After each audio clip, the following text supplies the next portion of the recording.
what are your thoughts to close all of this in terms of the lesson we're learning about this incredible saga of the Beatles' music? Well, that the world is an illusion, that you shouldn't have idols, you shouldn't be worshiping, and that's exactly what happens. You know, we put rock stars and entertainers and celebrities on pedestals, and then you worship them. You worship them by spending money to buy their products, to buy their CDs, to go see their movies, and so on. So really, that's a part of your energy, right? Because you have to go work to go make the money, and then you're taking your energy in the form of money, and you're giving it over to them. It's also where you're putting your thoughts. It's where you're putting your consciousness. And so it's idol worship. So what we're getting from the Beatles is we're breaking down, tearing down one of the largest worshiping institutions of all time by the population. Millions of people worship and have the Beatles on a pedestal. And by taking it down, by tearing it down, it's a good thing. It's a good thing because we now see, for folks that have eyes to see and ears to hear, that it's all fabricated. It's not real. The Beatles story that you were told is not real. And by digging into this conspiracy, Charlie, a lot of people will say, well, who cares? It's just a musician. Why do we care about this? I even have people in the truth community who think that I'm wasting my time on this and I should be talking about something that they think is important, right? I have to correct them all the time. I said, look, this conspiracy teaches you about the pyramid of power.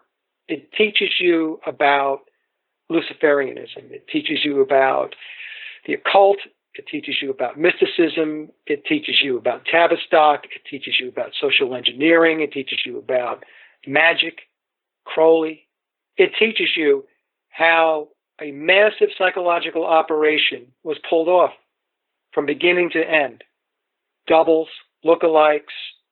So when we break it down that way, what other conspiracy does that for us? So when we talk about McCartney and the Beatles, we're really, really digging into the bowels of how this reality works. That is the takeaway from this. And that's the beautiful part about what Billy gave us in the book, The Memoirs of Billy Shears. Whether you love him or hate him or you're indifferent, set that aside. He's allowing us to take a peek behind the curtain. He's bringing us in, to a certain degree, into the inner circle to help us understand how it works and why it's doing what it's doing. And that's why it's such a powerful area of research to look into.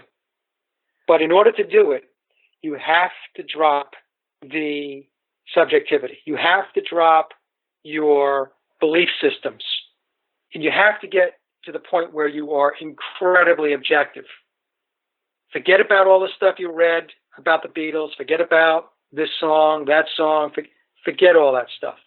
And just focus on what it's really all about. And once you do that, then you can take that knowledge and that wisdom and you can extrapolate it and you can apply it to all other conspiracies. Because now you have an understanding of how this machine works, how it does these things, and why it does these things. What are they doing? Oh, they're mind controlling the masses. They're social engineering. Why are they doing it? What's going on here is the controllers are implementing Luciferianism, and it's well on its way. I put a video up called The Cult of Paulism, which is Luciferianism, and that's what the Beatles are all about. In the book, The Memoirs of Billy Shears, they talk about Paulism. Paulism is a form of Luciferianism, Satanism. If some people don't like Luciferianism and they don't like Satanism, we can call it the cult of Dionysus. This is what's being implemented. This is the road that they have humanity on.